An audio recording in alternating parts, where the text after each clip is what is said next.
During the afternoon of August 31st, 1939, German forces made their final preparations for the invasion of Poland. Air crews studied their targets. Tanks moved to their assault positions. Then, in the early hours of September the 1st, German soldiers dressed in Polish uniforms attacked a radio station on the German side of the border, leaving behind some bodies.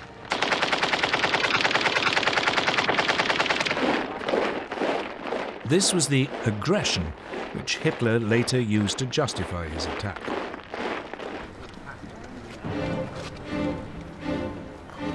At 8 that morning, German troops pushed aside the Polish frontier barriers and mobile forces raced forward.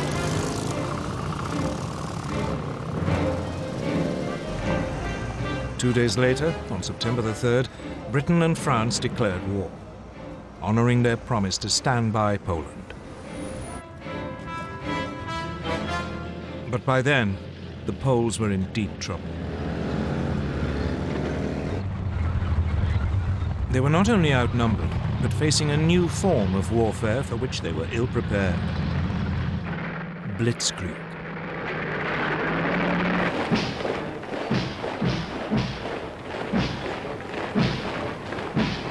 In 1939, the German army consisted of 1.5 million men. Its elite were the panzers, tanks, 6 armored divisions and 4 light divisions intended for reconnaissance, a total of 2,400 tanks. These had been designed to break through an enemy's defenses and strike deep, cutting communications and spreading confusion. Enemy strong points would be bypassed, left to the following infantry to mop up.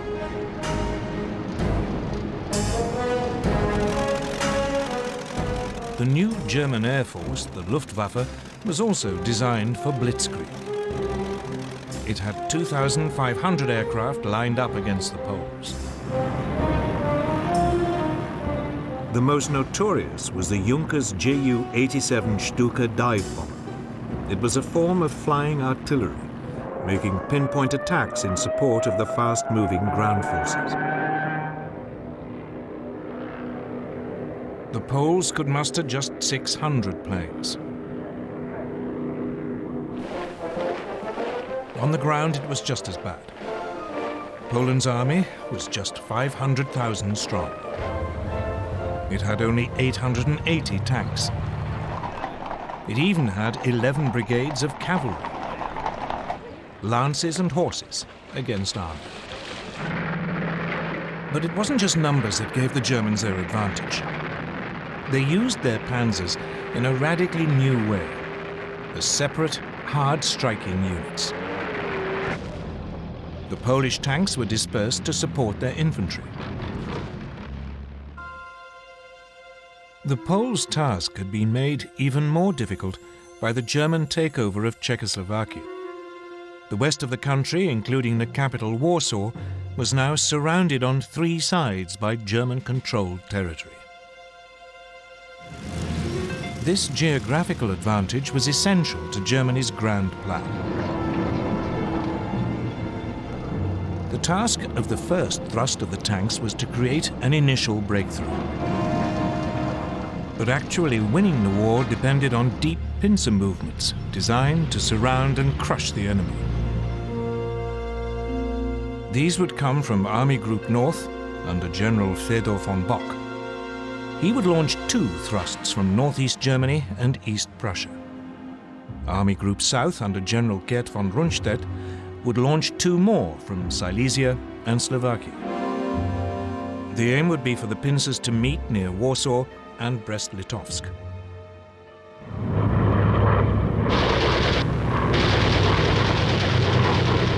From the start, it went well for the Germans.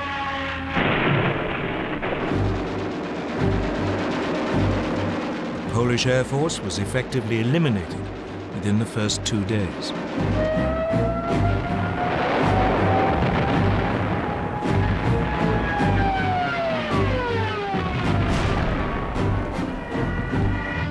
The panzers cut through and struck deep. The Stukas and medium bombers proved devastatingly effective.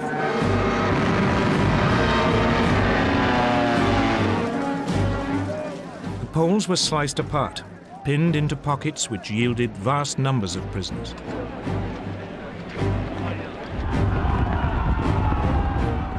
Legend has it that some Polish cavalry units gallantly tried to attack the panzers, but it was futile.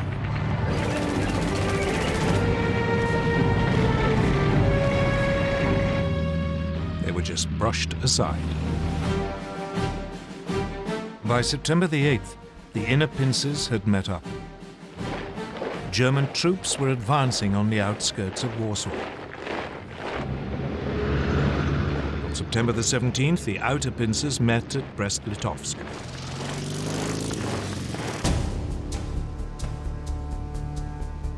On the same day, Soviet forces crossed the eastern Polish frontier as part of the agreement reached between Hitler and Stalin in the Nazi-Soviet pact.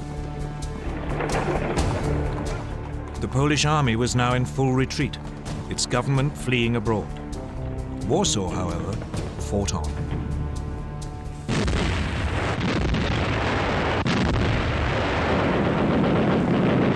Its defenders rejected a German offer to surrender, so the full fury of the German war machine was turned on it.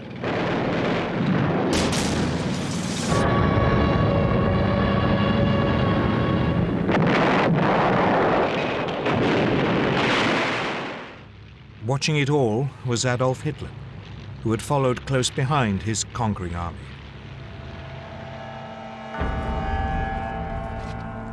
On September the 27th, Warsaw surrendered. The next day, the victors carved Poland up according to the Nazi-Soviet pact. The Soviet Union annexed slightly over half the country to the east.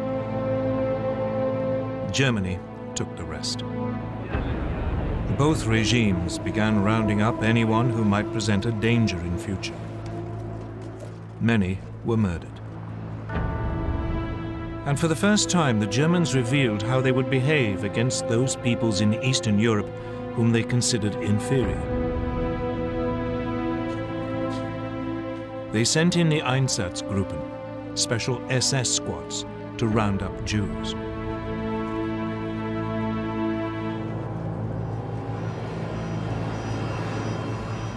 Most were forced into ghettos in the major cities, where they would be starved to death.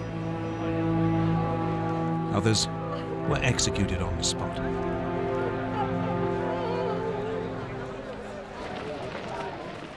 This was not, however, the end of the Polish army. More than 50,000 troops escaped and eventually reached France. There, a provisional government had been formed by General Władysław Sikorski. The Poles would fight on bravely from abroad.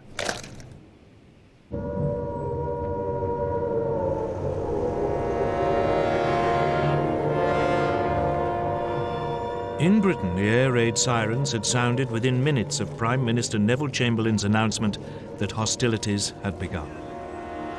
In fact, despite their politicians' guarantees of Polish sovereignty, Britain and France had done very little to help Poland. As Hitler had gambled, they had no idea what to do once they had actually declared war. Both countries had begun mobilization.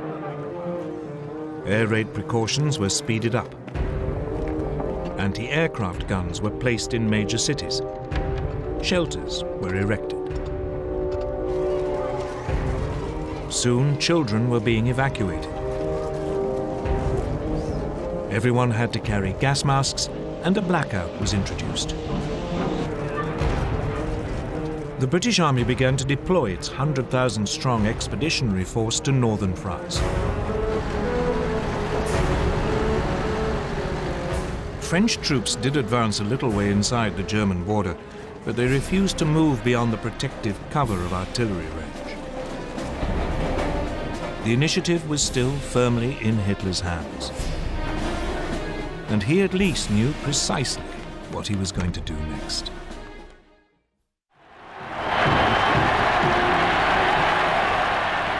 The Blitzkrieg against Poland had been a stunning success for Adolf Hitler.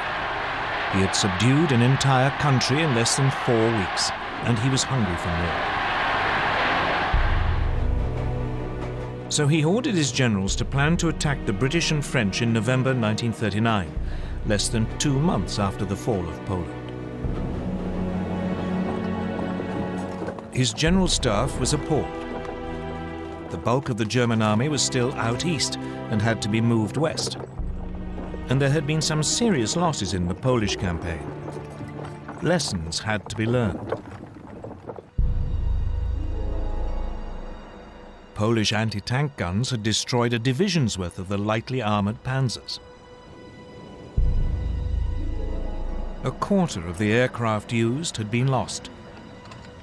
The panzers were too light and unreliable, and they had frequently outrun both their supply columns and the marching infantry. Reluctantly, after furious arguments, Hitler agreed to wait until the following spring.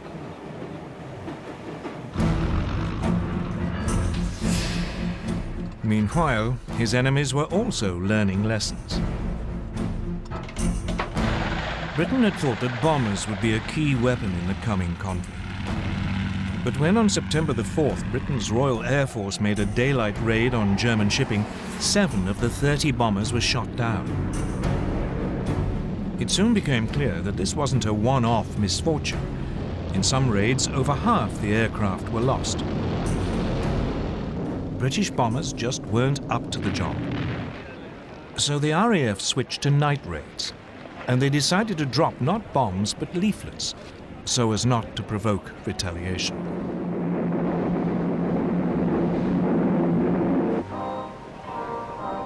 So, with the Blitzkrieg stalled and the air war quiet, the focus now went to the one remaining arena, the sea. Germany's navy was still in the middle of an ambitious building program that wasn't due to finish until 1948. The commander of its submarine arm, Admiral Karl Dönitz, planned to cut Britain's supply routes across the Atlantic.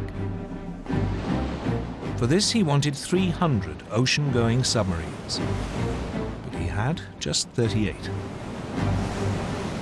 Nevertheless, Dönitz ensured that all available U-boats were at sea on September the 3rd, the first day of the war against Britain. That evening, believing it to be an armed merchant cruiser, U-30 sank the liner Athenia without any warning.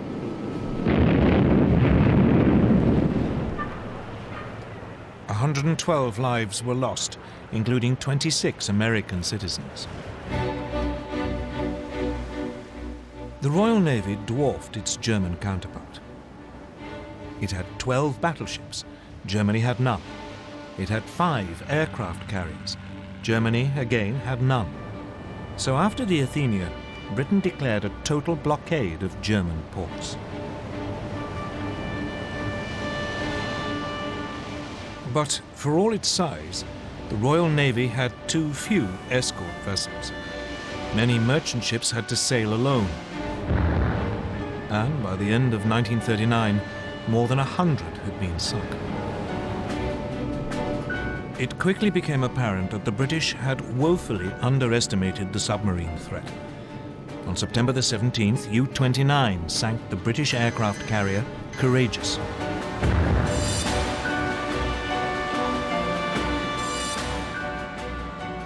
On October the 14th, the battleship Royal Oak was sunk when U-47 slipped through the defenses of the British main fleet base at Scapa Flow in the Orkneys. Meanwhile, Germany's small surface fleet had also been unleashed against the sea lanes. In the North Sea, the battle cruisers Scharnhorst and Gneisenau intercepted a convoy on November the 22nd.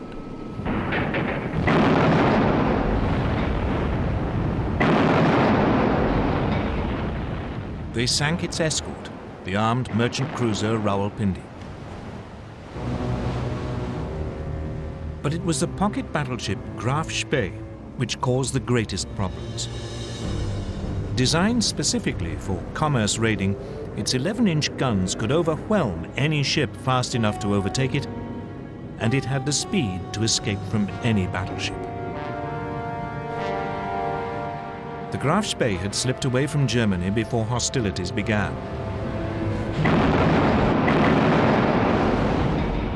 Soon it was cutting loose in the South Atlantic and Indian Oceans.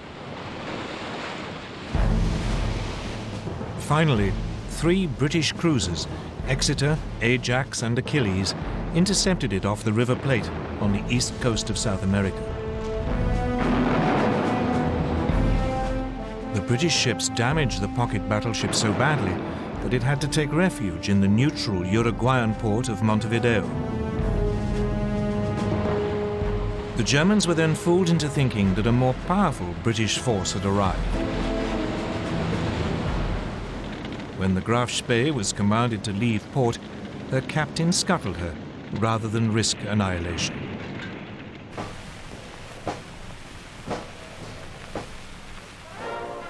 Back home, the Royal Navy crews were feted as heroes. But this was just about the only obvious success enjoyed by the British or French armed forces during the winter of 1939. Though the British did enjoy one secret victory in the technological war, which was to prove vital.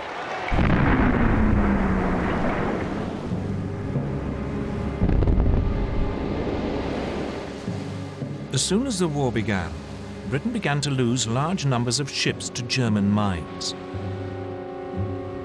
What was so mysterious was that the ships didn't seem to have actually struck them. The mines had simply exploded as the ships passed nearby. Then, on the night of November the 22nd, 1939, a German plane was spotted dropping a mine at low tide in the Thames estuary. Disarmed and rescued from the mud, the mine was found to be set off by the magnetic signature of a ship passing close by. The solution was to reduce a ship's magnetic signature by hanging a copper cable round the hull and then passing an electric current through it, a process called degaussing. Once degaussing was applied to all ships, the danger from the magnetic mine was massively reduced. But otherwise, as 1940 began, the war was quiet. The two sides did little during the winter except to patrol, train, and try to keep warm, for it was a particularly cold one. An American journalist called it the phony war. For the Germans, it was the Blitzkrieg.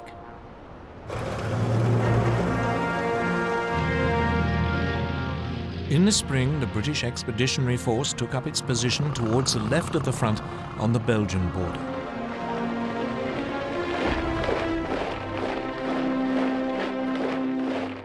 But it was dwarfed by its French ally. France had some 100 divisions along the Belgian and German frontiers or in reserve nearby.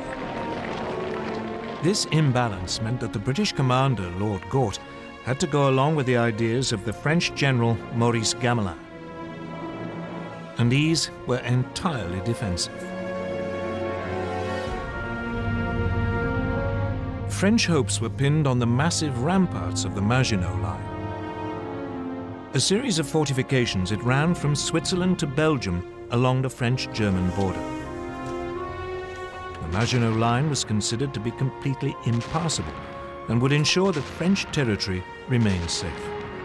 They brought up their forces and prepared for a repeat of World War I. They would blockade Germany to sap its strength, and they would dig in, ready to grind down the assault which they knew must come. Scandinavia.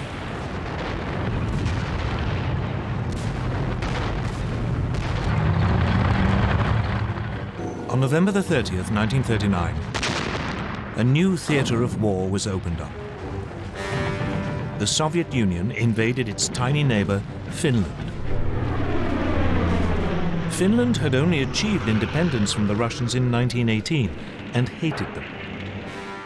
Soviet dictator Joseph Stalin was convinced that one day the Finns might allow the Germans in to attack Leningrad and the vital Arctic port of Murmansk. The Red Army outnumbered its Finnish opponents by more than 10 to 1. The invasion should have been a walkover. But its leadership had been devastated by Stalin's terrible purges. The Finns were led by General Gustav Mannerheim. He fought back using hit-and-run tactics amid the deep snow, often on skis. The Soviet troops, confused and poorly led, suffered massive losses. Finland's gallant resistance caught the imagination of the British and French. Soon they were planning to send help via Norway and Sweden. The fact that this might suck two neutral countries into the war was ignored.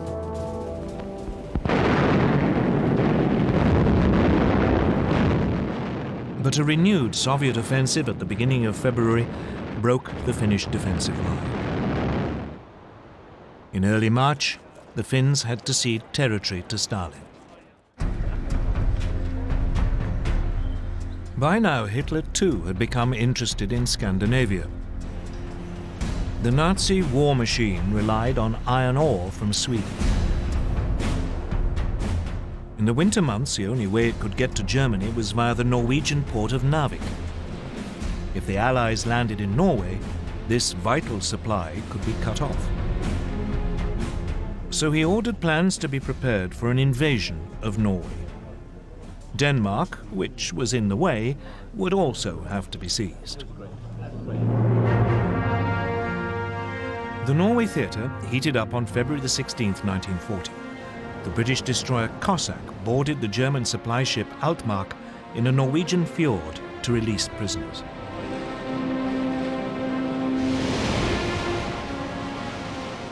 Then, on April the 9th, German troops began landing at 5 ports: Oslo, Kristiansand, Bergen, Trondheim, and Narvik. At the same time, men of their newly formed German parachute division seized Stavanger and Oslo airfields. The Norwegian defenders were swiftly overwhelmed, as were the Danes. German forces occupied their country within 24 hours. In Norway, the Germans moved swiftly to link up their beachheads and seize all the major towns. In the air, the Luftwaffe had total control. The Allies now responded. A landing force was dispatched to recapture Narvik. French and Norwegian forces achieved this on May the 28th. But a substantial German force was now approaching. So 6 weeks later, the Allies abandoned Norway to its fate.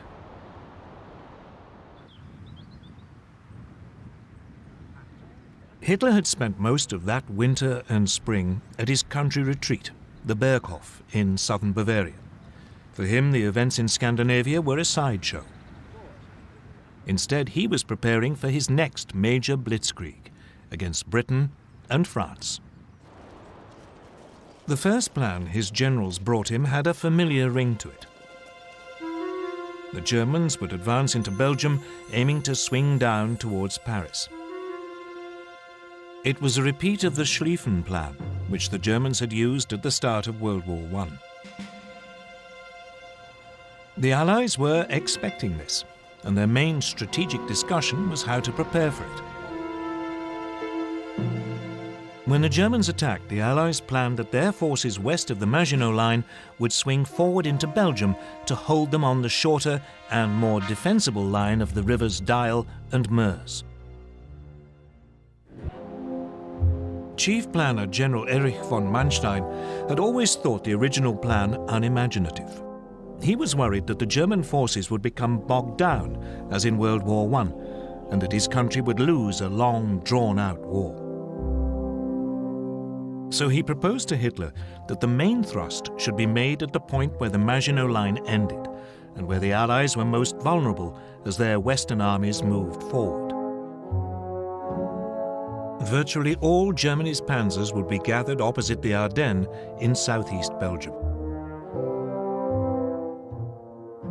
The plan was to drive deep behind the Allied armies, which would have advanced into Belgium. They could then cut them off, and all the forces sitting in the Maginot Line would be bypassed. It was a high-risk strategy. The German armor could become stuck in the forest, but Hitler loved it. So the German forces were redeployed. Then, on January the 10th, 1940, a German liaison aircraft lost its way and crashed in Belgium. A copy of the German plan was found. This convinced the Allies that their Dial plan must be right, and they deployed their troops accordingly. The Allies, meanwhile, prepared for their long defensive war. In addition to the formidable barrier of the Maginot Line, they had a slight advantage both in manpower, some 110 divisions available against 95 German, and in armor, about 3,000 vehicles against 2,700. The French also had the better tanks. Their 32-ton Char Bay had both 75 and 47mm guns. Its disadvantage was that the main gun was mounted in the hull, and so was difficult to aim. The other gun was in a one-man turret, from which the commander had to control the tank as well as man the gun. In contrast, the newest German design, the 17-ton Panzer Mark IV, had a 75mm gun in a spacious three-man turret, so its crew could work as a team, though only about 100 were available. The other main French tanks also had guns which matched those of their German counterparts, but again the French had the one-man turret.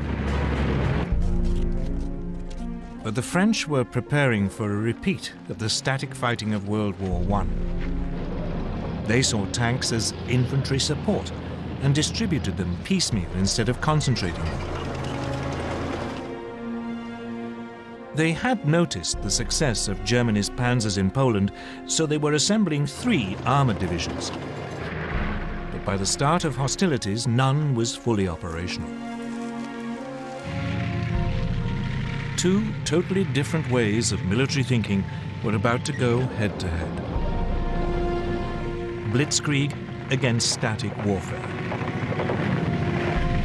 The summer of 1940 would soon show which was correct. On May the 10th, 1940, Winston Churchill became Prime Minister of Britain. He couldn't have picked a worse day. That was the day Hitler chose to launch his Blitzkrieg against France and Britain. At dawn, a whole German airborne division parachuted into Holland to seize bridges and airfields. Simultaneously, the massive Belgian fortress of Eben-Emael was assaulted. Paratroop engineers were dropped on top by swooping German gliders. They swiftly silenced its guns. Meanwhile, the Luftwaffe attacked Dutch and Belgian air bases. Then the frontier barriers were pushed aside. And Hitler's Army Group B, under General Fedor von Bock, now drove into Holland and Belgium.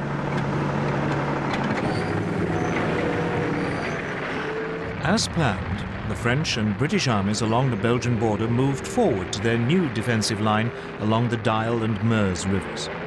German Army Group A, which had the bulk of the panzers, after brushing aside the Belgian frontier troops, had now begun driving through the hills and woods of the Ardennes to their south.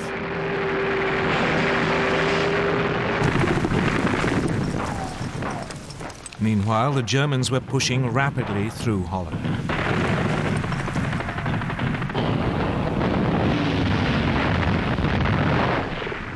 The obsolete Dutch army was no match for the highly tuned German war machine. And it was under continual heavy air attack by the Luftwaffe, which roamed the skies unchallenged.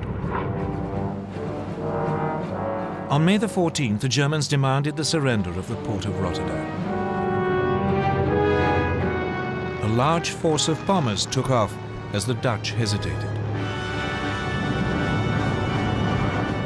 While they were airborne, the Dutch agreed to surrender the city, but apparently a recall message never reached the bombers.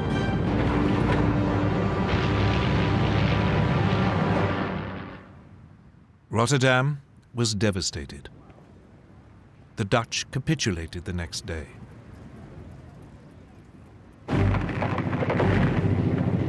Then came the hammer blow. German panzers were through the Ardennes and had reached the Meuse by the evening of May the 12th.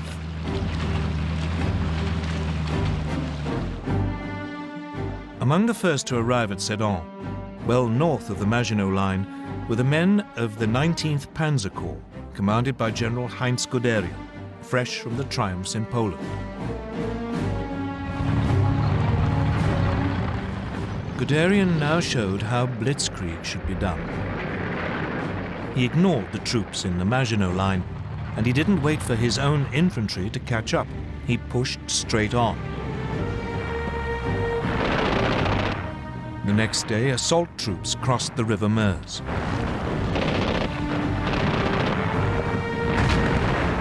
Engineers began building bridges for the armor while under heavy French fire.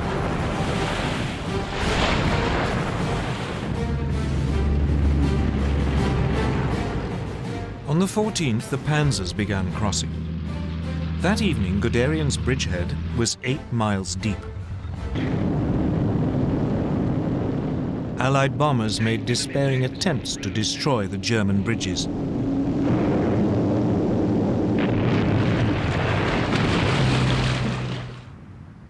But most were shot down.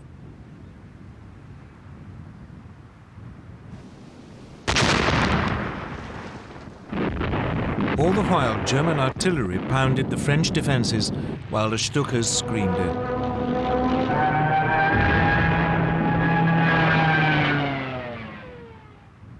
Just 3 days after the attack had been launched, the French defenders around Sedan broke.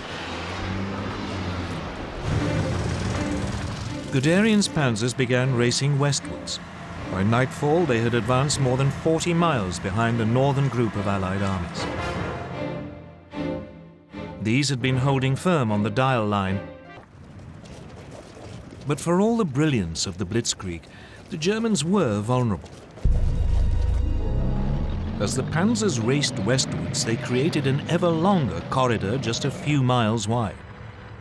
The Allies realized that this was open to counterattack.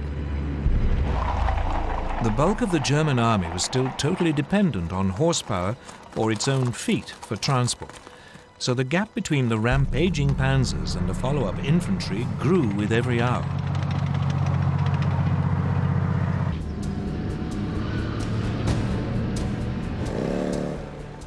The Germans became bogged down in the heavy rain, again giving the Allies more time. On May the 17th, Colonel Charles de Gaulle, commander of one of the newly formed French armored divisions, made the first of 2 attempts to cut through the German line near Crécy. But the cumbersome French command system meant that units were sent into battle piecemeal, not in a coordinated thrust.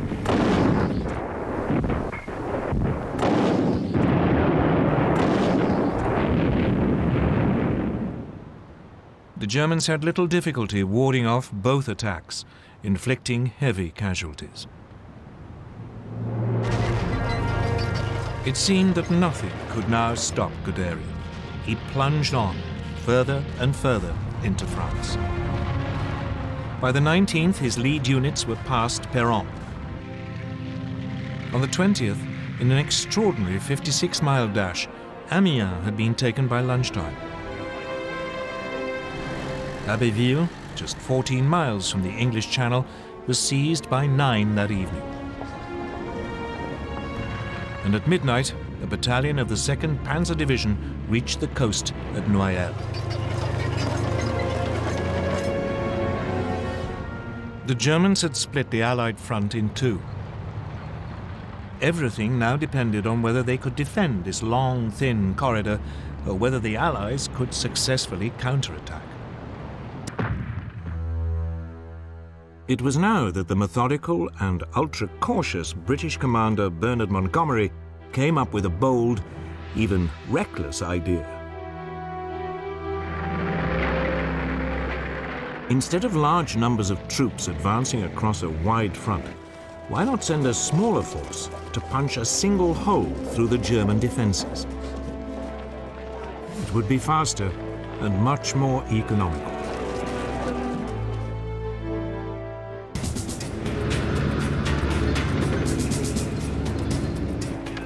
So now the British got ready to break the German lines.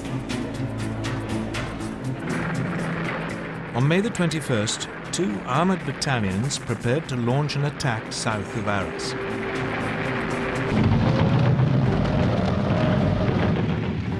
On May the 22nd, Guderian and the Panzers began now pulling back to the ports of Boulogne, Calais and Dunkirk, but they were trapped. It was beginning to look as if even a miracle would be too late. The British anticipated that Dunkirk would be overrun within a day. But unknown to the British, Hitler and the German High Command had made a decision which was to save them from total annihilation. Codenamed Operation Sea Lion.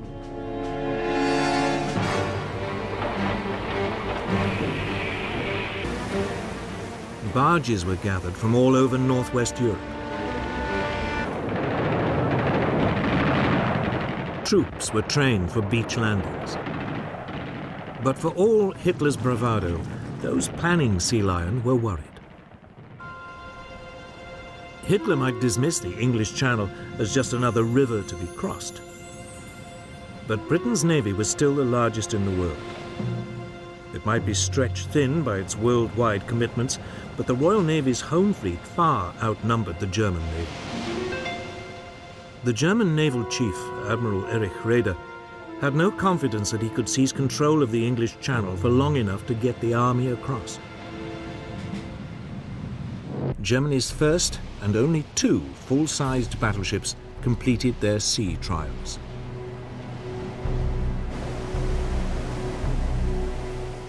They sent a shiver through the British Navy. Their potential for destruction was enormous.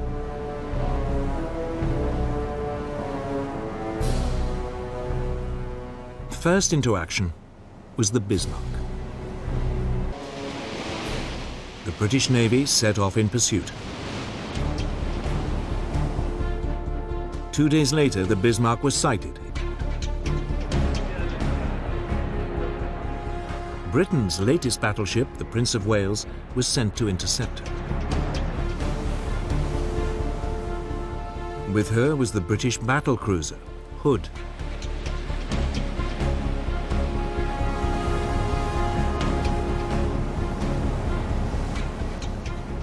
Early on May the 24th, 1941, the 2 forces met. It was the first time the 2 sides' battleships had squared up to each other.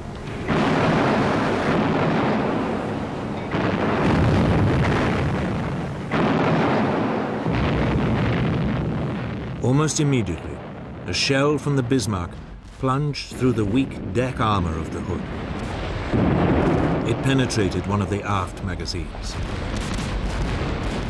There was a huge explosion.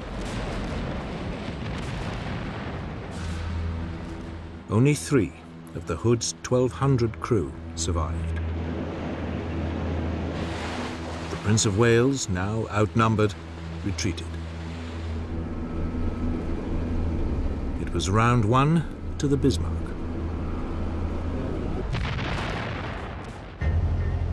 Within 2 weeks of the siege, German troops were being evacuated by sea. 40,000 men escaped. British Swordfish torpedo bombers swooped in.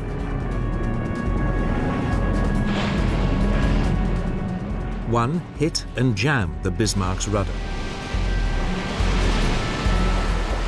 The following morning, 2 British battleships, the Rodney and King George V, caught up with the crippled Bismarck.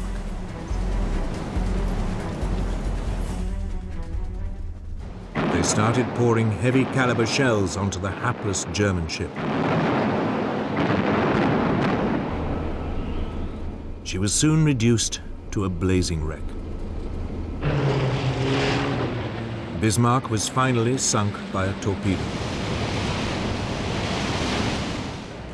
All but 110 of her 2,300 crew perished. But some 30,000 defenders were still trapped in the port. They retreated to the beaches south of the city, hoping to be rescued by more German ships. It didn't happen.